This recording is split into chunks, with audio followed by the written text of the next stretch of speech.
Hello students, maths की पाठशाला में आपका एक बार फिर से स्वागत है। लास्ट वीडियो में हमने 16.1 के 4 क्वेश्चन किए थे। नेक्स्ट क्वेश्चन की ओर बढ़ते हैं। Question number 5। क्वेश्चन नंबर 5 में दे रखा है आपको P A is equal to 0.8, P B is equal to 0.5, P B upon A is equal to 0.4 और 3 बातें आपसे पूछ रहा है। सिंपली स्टार्ट करते हैं। पहले आपसे पूछ रहा है पी ए इंटरसेक्शन बी और P दूसरे में पूछ रहा है पी ए अपॉन बी। अब चूंकि पी ए अपॉन बी पूछ रहा है और पी ए अपॉन बी का फॉर्मूला क्या होता है ये हम जानते हैं, तो वही formula P B upon A के लिए भी होता है। तो स्टार्ट करते हैं। P B upon A is equal to होता है P A intersection B upon P A, यानी ये नीचे वाली कंडीशन किस में आती है? अपॉन में आती है। ठीक, ए इंटरसेक्शन बी की वैल्यू हमें पता नहीं, लेकिन पी बी अपॉन ए की वैल्यू पता है कितनी है? 0.4। P A intersection B, P A की वैल्यू कितनी है? 0.8। क्रॉस मल्टीप्लाई करवा दीजिए। P A intersection B is equal to 0.8, 0.4। P A intersection B is equal to 0.32। ये आपका पहला आंसर आ चुका है। ठीक, दूसरा, ये आपका फर्स्ट पोर्शन हो गया। सेकंड पोर्शन देखते हैं। सेकंड में आपसे पूछ रहा है P A upon B. A upon B के लिए क्या फॉर्मूला लगाएंगे? फॉर्मूला वही है P A intersection B upon P B. A intersection B की वैल्यू आपको मिल चुकी है, कितनी है? 0.32। पी बी की वैल्यू आपको दे रखी है गिवन में 0.5। पॉइंट हटाएंगे, कितना आएगा? 32 अपॉन 50 और ये कितना हो जाएगा आपका? कट पिट कर 16/25। दूसरा आंसर आ चुका है आपका। तीसरा देखते हैं। थर्ड क्या पूछ रहा है आपसे? थर्ड पूछ रहा है पी ए यूनियन बी। अब इसके लिए हम बता चुके हैं, 11th क्लास में फॉर्मूला आया था आपका कि P A union B is equal to होता है P A plus P B minus P A intersection B. अब पी ए की वैल्यू दे रखी है गिवन में आपको, कितनी दे रखी है? 0.8। पी बी की वैल्यू दे रखी है 0.5 और पी ए इंटरसेक्शन बी की वैल्यू कितनी दे रखी है? 0.32। दोनों को जोड़ दें, कितना आएगा? 1.30 माइनस 0.32, 32 जिसे हम कहते हैं, और इनको घटाएंगे तो कितना आएगा? 0.98। आंसर तीनों मिल चुके हैं। Very simple. 3 चीजें दे रखी हैं आपको, बाकी के 3 बातें आपसे पूछी हैं। इसका फॉर्मूला होता है ये रहा, इसका सिंपल फॉर्मूला ये रहा, और इसका फॉर्मूला 11th क्लास से जानते हैं। ठीक है, कोई परेशानी मेरे हिसाब से कोई नहीं होनी चाहिए। वेरी सिंपल है। नेक्स्ट क्वेश्चन की ओर बढ़ते हैं। Question number 6। देखो, अब तक जितने हमने क्वेश्चन किए थे वो उसमें डायरेक्टली वैल्यू दे रखी थी, लेकिन अब जो क्वेश्चन स्टार्ट होने जा रहे हैं वो थ्योरी वाले क्वेश्चन है। तो थ्योरी वाले क्वेश्चनों किस प्रकार करते हैं उसका एक थोड़ा सा उसकी जो है बेसिक समझ लेते हैं। देखो, फॉर्मूला वही है हमारा, P A upon B is equal to होता है P A intersection B upon P B. अब इसका मतलब क्या है? शुरू में बताया था जब इसकी बेसिक थ्योरी करवाई थी तब। एक बार फिर से समझ लीजिए। ये जो ऊपर वाली कंडीशन होती है ये तो होती है हमें फाइंड करने वाली कंडीशन। क्या होती है? फाइंड, यानी ये तो हमें निकालनी होती है। और ये जो कंडीशन होती है ये गिवन कंडीशन होती है। इसका मतलब ये हुआ कि किसी भी क्वेश्चन में आपको 2 घटनाएं देगा, 2 इवेंट्स देगा, जिसमें से एक इवेंट्स तो होगी जो आपसे पूछेगा और दूसरी इवेंट होगी वो आपसे क्या गिवन करवा रखा होगा, उसमें गिवन दे रखा होगा आपके लिए। सिंपल सी बात है। ऊपर वाली जो घटना होगी, जो इवेंट्स होगी, वो तो हमेशा आपसे पूछेगा, और नीचे वाली होगी वो आपको दे रखी होगी। सिंपल। अब इसके ऊपर थ्योरी वाले जितने भी क्वेश्चन है वो हम करने की कोशिश करते हैं कंप्लीट। 6 to 10 या 6 to 12 जितने आज हमसे हो जाएंगे उतने। क्लियर? देखो सामने।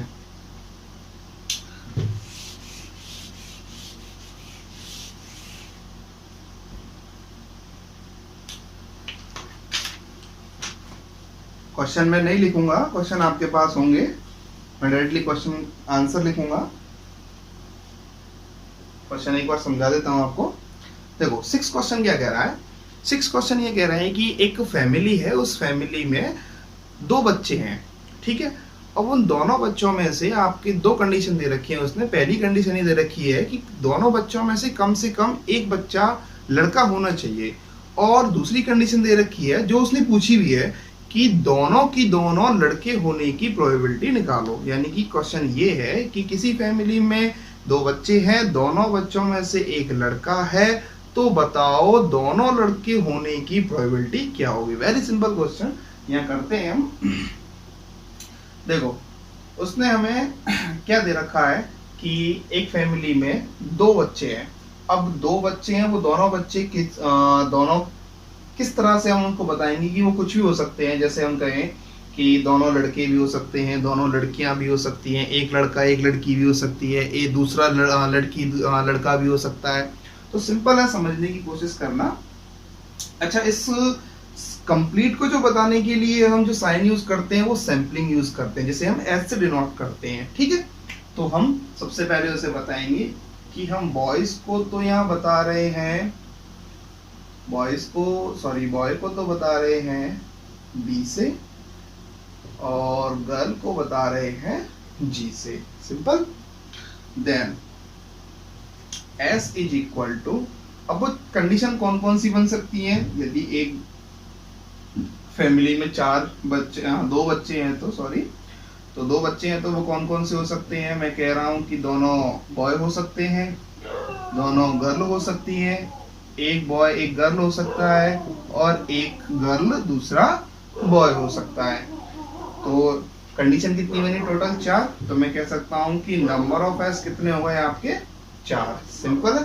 अब उसने ये दो इवेंट्स दे रखी हैं आपको। पहली इवेंट्स ये दे रखी है कि दोनों लड़के होने की प्रोबेबिलिटी निकालनी है आपको। अब देखो, जो निकालनी होती है वो हमेशा ऊपर आती है। अभी फॉर्मूला आपको बताया था PA/B, यानी फाइंड जो करना होता है वो हमेशा ऊपर आती है, और जो हमें गिवन कर रखा होता है वो हमेशा नीचे आती है।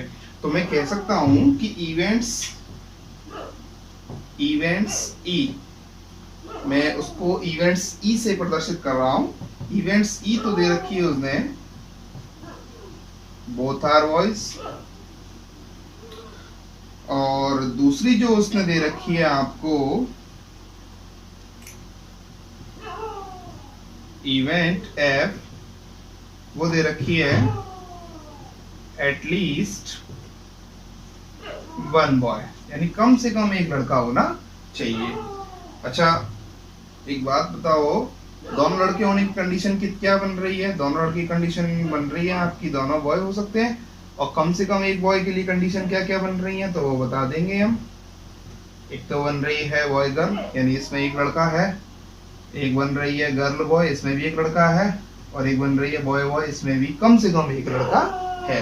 इसके लिए नंबर ऑफ ई कितना हो जाएगा आपका? 1। इसके लिए नंबर ऑफ एफ कितना हो जाएगा आपका? 3। इसके लिए प्रोबेबिलिटी ई कितनी हो जाएगी आपकी? देखो 1 और टोटल कितनी है? 4, तो 1/4। और ऐसे ही प्रोबेबिलिटी एफ कितनी हो जाएगी? 3/4। सिंपल है। अच्छा, उस फॉर्मूले को एक बार फिर से समझते हैं। फॉर्मूला ये था PA/B is equal to PA intersection B/PB, यही फॉर्मूला था। अब हमने यहाँ A और B की बजाय क्या ले रखा है? E और F, तो हम यहाँ E और F कर सकते हैं। इवेंट्स है, कुछ भी ले सकते हैं इसमें। जैसे हमने यहाँ E रखा, यहाँ F रखा, तो यहाँ भी क्या आएगा? F आएगा। सिंपल है। अच्छा, तो देखो ये आपको निकालना है, ये आपके पास है। अब आपको क्या निकालना है इसके बाद? E intersection F। तो E इंटरसेक्शन F निकालते हैं यहाँ पे।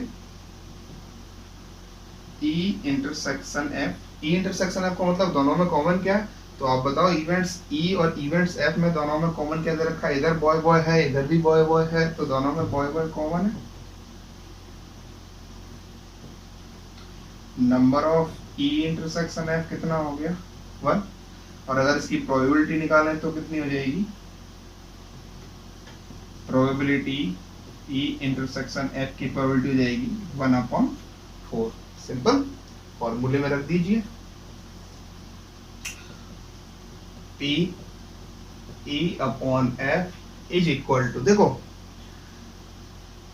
इवेंट एफ गिवन कर रखा है, हमने कहा था गिवन कंडीशन हमेशा नीचे आती है, और event E both are boys, उसने पूछा था कि दोनों लड़के होने की प्रोबेबिलिटी क्या होगी, इसलिए हमने उसको ऊपर रखा है। ई अपॉन एफ, फॉर्मूला आपके सामने है।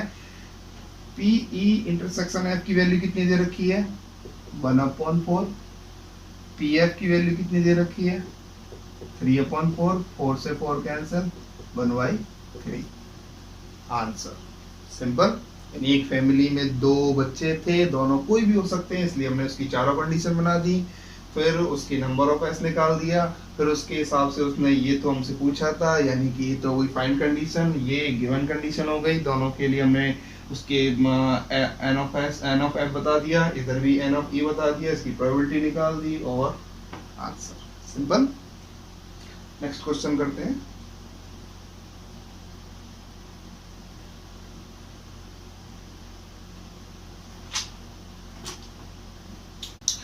क्वेश्चन नंबर 7 कह रहा है आपसे कि दो कॉइन है, उन कॉइन्स को एक बार उछाला जाता है, यानी कि एक बार टॉस किया जाता है, तो बताओ। मैं आपको क्वेश्चन एक बार यहाँ पे थोड़ा सा बता देता हूँ कि हमने 10th क्लास में एक बात सीखी थी कि यदि दो कॉइन्स को एक बार उछाला जाता है तब टोटल कंडीशन बनती है आपकी 4, सिंपल। और यदि एक कॉइन को 2 बार उछाला जाता है, 2 बार टॉस किया जाता है, तब भी टोटल कंडीशन कितनी बनती है, 4। यदि एक सिक्के को 3 बार उछाला जाता है तब टोटल कंडीशन बनती है 8।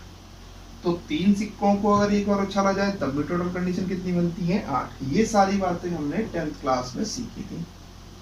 अब वही चीज यहाँ पे काम में आने वाली है। वो आपसे कह रहा है कि दो सिक्कों को यदि एक बार उछाला जाता है तो बताओ निम्न की प्रोबेबिलिटी क्या होगी, और आपसे डायरेक्टली उसने पूछ दिया है कि पी ए अपॉन बी क्या होगा, डायरेक्टली पूछ लिया है। तो उसने इवेंट्स ए दे रखा है और इवेंट्स बी भी दे रखा है, सिंपल। देखते हैं सामने, देखो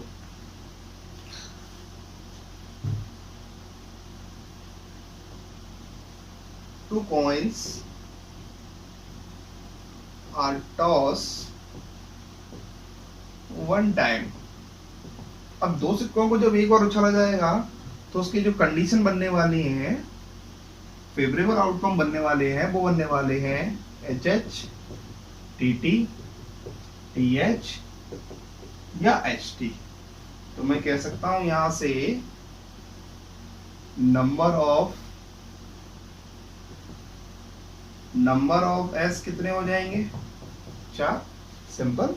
अच्छा, उसने इवेंट्स ए दे रखा है आपको, इवेंट ए कुछ इस तरह से दे, tail appear on one coin, ये इसकी इवेंट्स ए दे रखी है। अब देखो इसका मतलब क्या है कि एक बार एक साइड पे टेल आना चाहिए, तो एक साइड पे टेल आने के लिए कौन कौन सी कंडीशन बन रही है, एक तो ये बन रही है और एक ये बन रही है। तो ऐसे हम बता देंगे, एक तो बन रही है टी एच और एक बन रही है एस टी। तो यहीं से हम नंबर ऑफ ए निकाल देंगे, कितना आ रहा है 2, और यहीं से प्रोबेबिलिटी ए निकाल देंगे, कितनी आ रही है 2 अपॉन टोटल कितनी है 4, यानी 1/2। ठीक, अब इवेंट्स बी देखते हैं। इवेंट्स बी क्या कह रहा है, इवेंट्स बी कह रहा है one coin so head, one coin so head.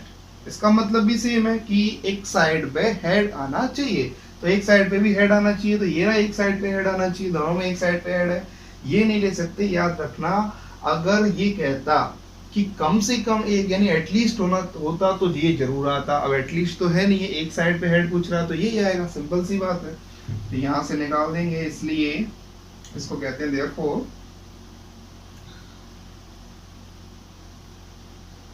T H और एच टी।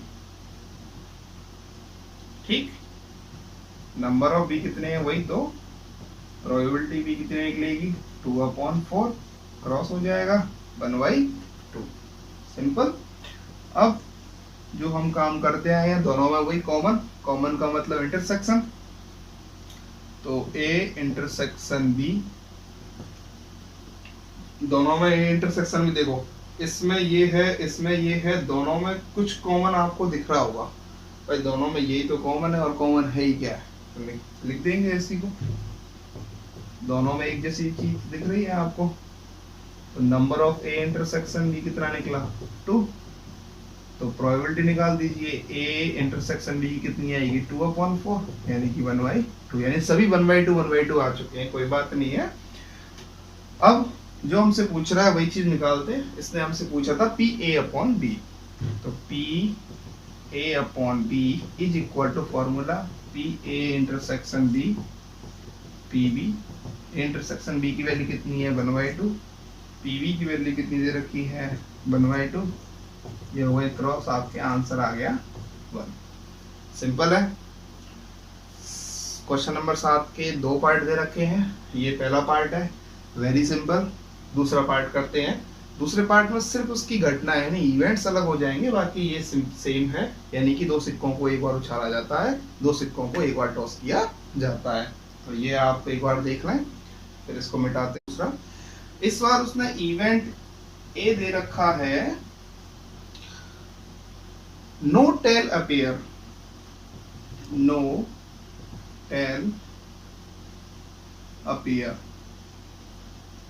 देखो, नो टेल अपीयर का मतलब हो गया कि टेल नहीं होना चाहिए, और टेल नहीं होना चाहिए तो इसका मतलब क्या हुआ, हेड होना चाहिए। तो लिख देंगे यहाँ पे क्या कंडीशन बनने वाली है, हेड हेड। तो नंबर ऑफ ए कितना बन गया आपका 1, सिंपल। इवेंट्स वी देखते हैं, इवेंट्स वी, इवेंट्स वी कह रहा है आपसे नो हेड अपीयर, नो, अच्छा इसकी प्रोबेबिलिटी और निकाल लेते हैं।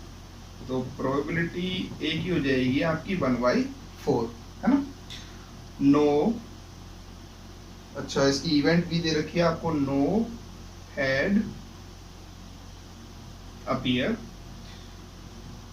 अच्छा हेड नहीं है, हेड ना होने के लिए इसका मतलब हेड नहीं है, तो देखो हेड इसमें भी है, हेड इसमें भी है, हेड इसमें भी है, तो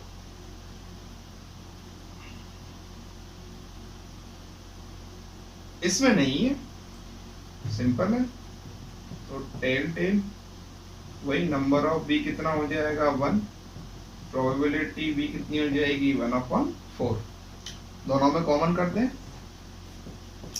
ए इंटरसेक्शन बी, दोनों में कुछ कॉमन दिख रहा है क्या, इस वाले पोर्शन में और इस वाले पोर्शन में आपको कुछ कॉमन दिख रहा है, कोई कॉमन नहीं है, कोई कॉमन नहीं है। तो जब कोई कॉमन नहीं होता है तो सीधी सी बात है क्या होगा, उसके लिए आएगा 5, यानी 5 की वैल्यू कितनी आती है 0, सबको पता है। तो दो कुछ कॉमन नहीं है, तो मैं कह सकता हूँ कि इसका मतलब ये है, या फिर मैं यूं कह सकता हूँ 5, ठीक। यहाँ से number of A intersection B, इसकी नंबर कितने हैं 0, प्रोबेबिलिटी भी कितनी आएगी इसकी 0। नाउ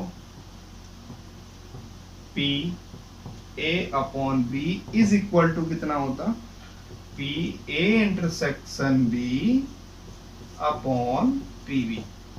ए इंटरसेक्शन बी की वैल्यू कितनी है 0, और पी बी की वैल्यू कितनी दे रखी है 1/4, आंसर इज 0। सिंपल है, 0 में किसी से भी डिवाइड देंगे तो आंसर कितना आएगा 0। बहुत सरल क्वेश्चन था, बहुत बेहद सरल क्वेश्चन था। समझ में आना चाहिए कि गिवन कंडीशन क्या दे रखी है और फाइंड कंडीशन क्या दे रखी है। इस क्वेश्चन में तो कुछ था ही नहीं, इवेंट्स ए दे रखा था उसके लिए हमने निकाला, इवेंट्स बी दे रखा था उसके लिए निकाला, दोनों में कॉमन निकाला और ये आसानी से कर दिया। क्वेश्चन नंबर 8 की ओर बढ़ते हैं। एक तस्वीर दे रखी है, चित्र दे रखा है, उसमें एक फैमिली के 3 मेंबर है और वो फैमिली के 3 मेंबर कुछ इस तरह से, मान लीजिए ये कोई तस्वीर है आपकी और ये फैमिली के 3 मेंबर हैं, मदर, फादर और सन, मदर, फादर और सन, और ये एक ही लाइन में व्यवस्थित कुछ इस तरह से है कि इसमें आपको प्रोबेबिलिटी निकालनी है किसकी, वो आपसे कह रहा है कि प्रोबेबिलिटी निकालिए भैया पी ए अपॉन बी, यानी कि वही आपसे पी ए अपॉन बी पूछ रहा है। अच्छा पी ए अपॉन बी पूछ रहा है तो कंडीशन दोनों दे रखी है कोई इसमें, यानी इवेंट्स ए भी दे रखा है और इवेंट्स बी भी दे रखा है। तो देखो एक बात बताओ, एक लाइन में 3 व्यक्ति दे रखे हैं, अब वो 3 किस तरह से हो सकते हैं, यानी मैक्सिमम कितने प्रकार से हो सकते हैं। तो उसकी कितनी कंडीशन बन सकती है, तो वो हम टोटल सैंपलिंग निकालने वाले हैं। पहले तो टोटल सैंपलिंग निकालेंगे, उसके बाद फिर हम इवेंट्स ए इवेंट्स बी दोनों के नंबर्स, दोनों की प्रोबेबिलिटी और फिर आसानी से उसका आंसर। तो देखो सामने क्वेश्चन नंबर 8 देखिए, ये आपसे कह रहा है कि mother father and son line up at randomly a family picture PIDCUR, ठीक। और इसके लिए आपको कंडीशंस बनानी है, तो पहले मैक्सिमम कंडीशंस बनाइए, यानी कि S। देखो एस का मतलब सैंपलिंग है यहाँ पे। कंडीशन कैसे बन सकती है, सबसे पहले सन आ गया, फिर मदर, फिर फादर, अगली बार सन फादर मदर, फिर अगली बार मदर फादर सन, फिर अगली बार फादर मदर सन, फिर नेक्स्ट टाइम मदर सन फादर, फिर नेक्स्ट टाइम फादर सन और मदर। सिंपल। इसके अलावा मैक्सिमम कंडीशंस और तो बन नहीं रही है, मैक्सिमम इतनी बन सकती है। तो ये टोटल कंडीशन कितनी हो गई, एन ऑफ एस निकाल लीजिए, कितना हो गया 6, 1 2 3 4 5 6। अच्छा, प्रोबेबिलिटी तो इसकी तो निकालनी नहीं है हमें, क्योंकि ये तो हमें चाहिए ही, कुल टोटल चाहिए। अच्छा, अब देखते हैं इवेंट्स ए क्या दे रखा है आपको। इवेंट्स ए दे रखा है आपको कि सन 1 एंड, इसका मतलब है कि जो पुत्र है यानी जो लड़का है वो एक सिरे पर है, यानी कि ये लाइन है कंप्लीट। अब ये लाइन के या तो इस वाले सिरे पर होगा या इस वाले सिरे पर होगा। तो देखते हैं कि सन कितने सिरे पर है। एक इस पे है कॉर्नर पे, एक इस पे है कॉर्नर पे, एक इस पे है कॉर्नर पे और एक इस पे, यानी कि 4 कंडीशनों पे है। तो चारों को हम लिख के बताएंगे, SMF SFM MFS MFS। ये नंबर ऑफ ए कितना हो गया आपका 4, प्रोबेबिलिटी निकाल लीजिए 4/6 2/3। इवेंट बी, इवेंट बी क्या दे रखी है, father in middle, father in middle, यानी कि जो पिता है, पिताजी है, वो मिडिल में होने चाहिए। तो देखते हैं इसमें से फादर जो है वो मिडिल में कितने में है। एक तो ये दे रखे फादर मिडिल में है, एक ये दे रखे मिडिल में है, और कहीं पे भी नहीं है। 2 कंडीशन बन रही है, हम दोनों को लिख लेंगे SFM MFS। तो यहाँ नंबर ऑफ बी कितना हुआ आपका 2, और इसकी प्रोबेबिलिटी अगर निकालें तो 2/6 मतलब 1/3। सिंपल। इसके बाद क्या करना होता है, वही कॉमन, यानी कि इंटरसेक्शन निकालना है आपको। तो ये आपका पोर्शन यहां तक हो गया, इंटरसेक्शन निकाल लेते हैं आप। तो A intersection B, A intersection B निकाल लेते हैं। दोनों में कॉमन क्या है, ये इसमें है क्या, देखो SFM इसमें है और MFS इसमें है, तो दोनों है, दोनों को लिख लेंगे।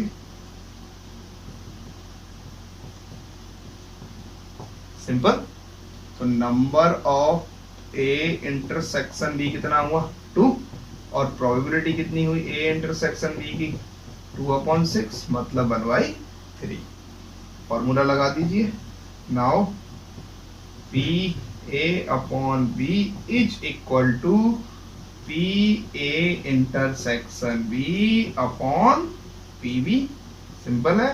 A इंटरसेक्शन B की वैल्यू कितनी है 1/3, PB की वैल्यू कितनी है 1/3, और ये कैंसिल आउट हो गया, answer is 1।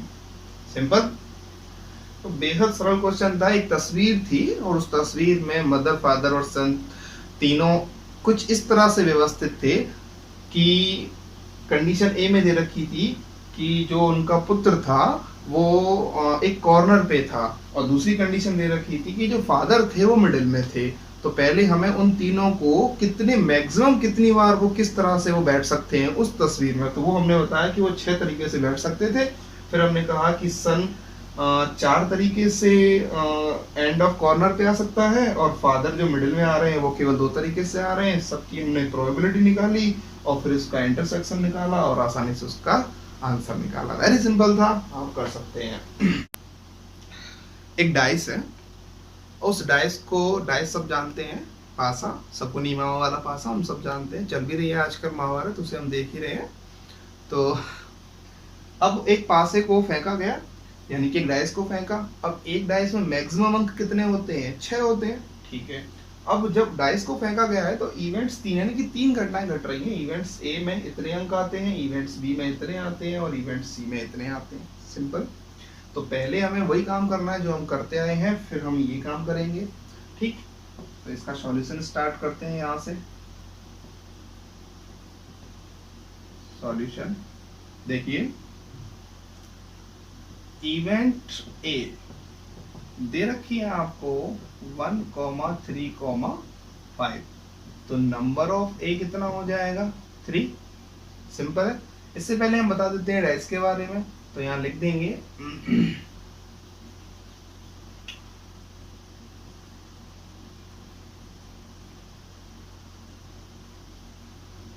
1 dice are thrown। तो उसके लिए जो टोटल बनने वाले हैं, टोटल सैंपलिंग आते हैं, वो कितने आएंगे? 6, यानी कि मैक्सिमम 6 अंक होते हैं। तो नंबर ऑफ एस कितने हो जाएंगे? 6, ठीक है। अच्छा, तो number of A, event A के लिए निकालते हैं। नंबर ऑफ ए कितना हो गया? 3। प्रोबेबिलिटी निकाल दीजिए, कितना आया? 3/6, 1/2। ऐसे ही इवेंट्स बी के लिए कर लेते हैं, यही कर लीजिए।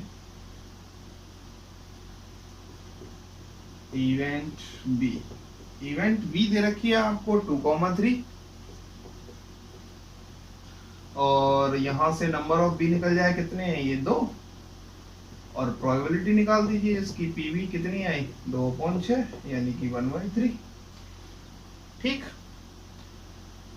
तो पहले हम इसको सॉल्व कर रहे हैं, तो इसको सॉल्व करने के लिए ये 2 चाहिए आपको। फिर जो हम सी वाला सॉल्व करेंगे तब हम सी के लिए निकाल देंगे, सिंपल। तो सबसे पहले हम ए इंटरसेक्शन बी निकालते हैं।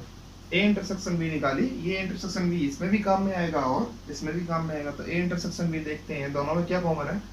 2,3 इसमें नहीं है, केवल 3 है। तो नंबर ए इंटरसेक्शन बी कितना आया आपका? 1। तो प्रोबेबिलिटी कितनी आई ए इंटरसेक्शन बी की? 1/6। सिंपल है भाई। फेवरेबल आउटकम 1 हो गए और टोटल आउटकम कितने हो गए? 6। सिंपल। देखिए नाउ, पहली बात क्या पूछ रहा है आपसे? First P A upon B, formula P A intersection B P B. A intersection B की वैल्यू कितनी है? 1/6। पीवी की वैल्यू कितनी है? 1/3। क्लियर है? 3 से 6 कितनी बार गया? 2 बार। Answer is 1/2। सिंपल है कि नहीं? सेकंड देखते हैं इसका, इसी का सेकंड, यानी एंड ला के कर देते हैं उसे। P B upon A, formula वही रहेगा, P A intersection B upon P A. और ए इंटरसेक्शन बी की वैल्यू कितनी दे रखी है आपको? 1/6। पी ए की वैल्यू कितनी दे रखी है आपको? 1/2। ये कट गया आपका, कितना आया? 1/3। Answer is 1/3। सिंपल था, आसानी से कर सकते हैं। देख लीजिए, वेरी सिंपल है। अब हम करेंगे ए अपॉन सी के लिए निकालेंगे, तो इवेंट्स सी चाहिए और ए चाहिए। तो मैं इवेंट्स बी को यहां से रफ कर रहा हूं।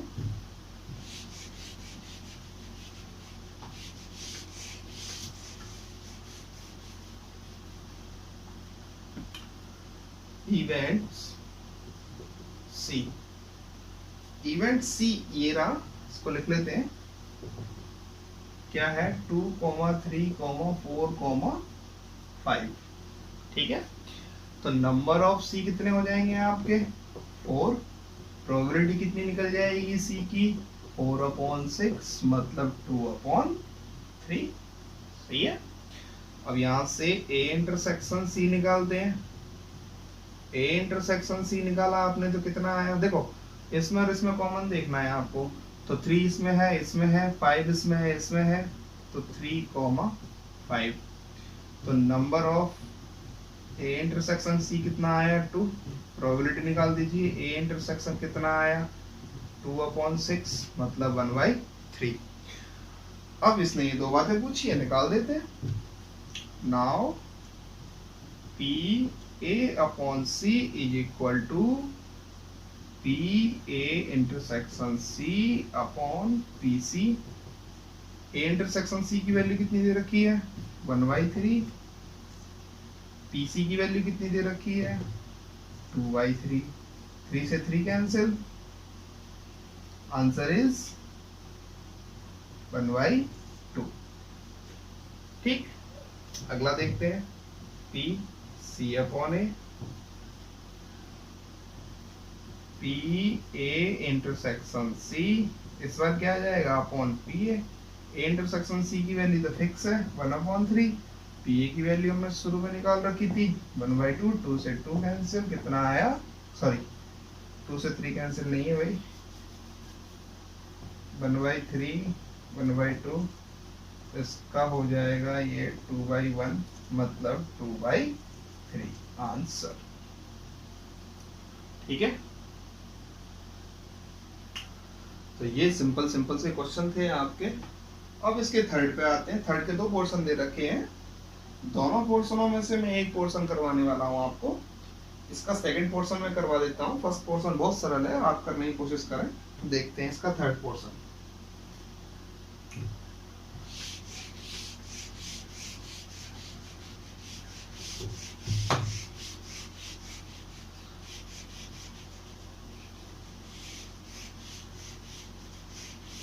देखो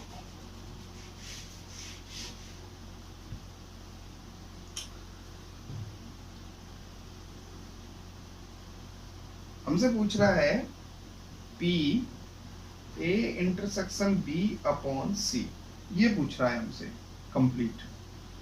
ठीक, इसका फॉर्मूला बनाते हैं। पहले फॉर्मूला क्या बनेगा, इसका फॉर्मूला बनेगा P A intersection B intersection C upon PC। ये इसका फॉर्मूला बन गया।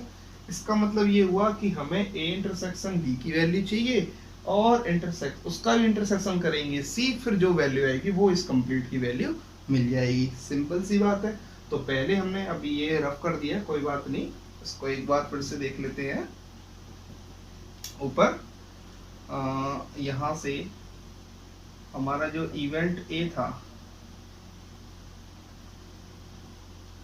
इवेंट्स A था, वो इवेंट्स A था हमारा क्या 135, और यहाँ से इसकी प्रोबेबिलिटी निकली थी PA की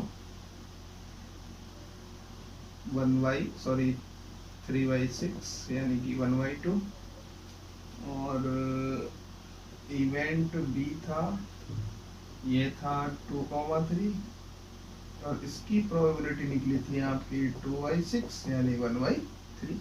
सिंपल था। और दोनों का जो इंटरसेक्शन निकला था वो निकला था हमारा केवल 3। ठीक है, ये इसका इंटरसेक्शन था। अब देखो A इंटरसेक्शन B की वैल्यू 3 थी, अब A intersection B intersection C निकालते हैं। तो एक कॉमन सेंस की बात है, पहले ये देखो कि इसकी जो वैल्यू है, अच्छा A intersection B intersection C दोनों में कॉमन क्या आ रहा है, तो दोनों में कॉमन क्या आना चाहिए A intersection B intersection C, दोनों में कॉमन क्या है, यही कॉमन है 3 भाई, उसमें भी ये है और इसमें भी यही है। तो अगर इसकी प्रोबेबिलिटी निकालें तो A intersection B intersection C की वैल्यू निकालें तो कितनी आई यहाँ, इसकी वैल्यू 1, अपॉन 6 निकल गई। अब आपके पास वैल्यू पूरी कंप्लीट रखी हुई है। यहाँ से प्रोबेबिलिटी सी भी निकाल लेते हैं। तो इवेंट्स सी कितना दे रखा है आपको 2, 3, 4, 5। तो प्रोबेबिलिटी सी हो गई आपकी 4/6 मतलब 2/3। तो इसकी वैल्यू दे रखी है आपको 1/6, इसकी दे रखी है आपको 2/3, 3 से आपका 6 2 बार, ये हो गई 1/2 इंटू 1/2 मतलब 1/4। Very simple answer. एक बार फिर से समझ लीजिए, A intersection B intersection C दोनों में कॉमन क्या आ रहा है, केवल 3, जिसकी वैल्यू कितनी है 1। तो यानी कि नंबर ऑफ, यहाँ पे मैं एक बार बता देता हूँ आपको, number of A intersection B intersection C दे रखा है आपको 1। ठीक है, यानी इसकी कंडीशंस कितनी दे रखी है, केवल फेवरेट आउटकम 1 और प्रोबेबिलिटी कितनी निकल चुकी है इसकी 1/6। तो टोटल कितने थे हमारे, 6 थे। सिंपल, समझ में आ गया। ये आपका 9th क्वेश्चन था। इसका ये वाला क्वेश्चन बड़ा ही सरल है, इसको आप कर सकते हैं क्योंकि ए यूनियन बी के बारे में आपको पहले बता चुका हूँ। सिंपल है। तो फ्रेंड्स, मैथ्स की पाठशाला में आज के लिए इतना ही। कल नेक्स्ट वीडियो बनाएंगे और फिर आपके आगे के क्वेश्चनों को करवाएंगे। तब तक के लिए धन्यवाद, नमस्कार।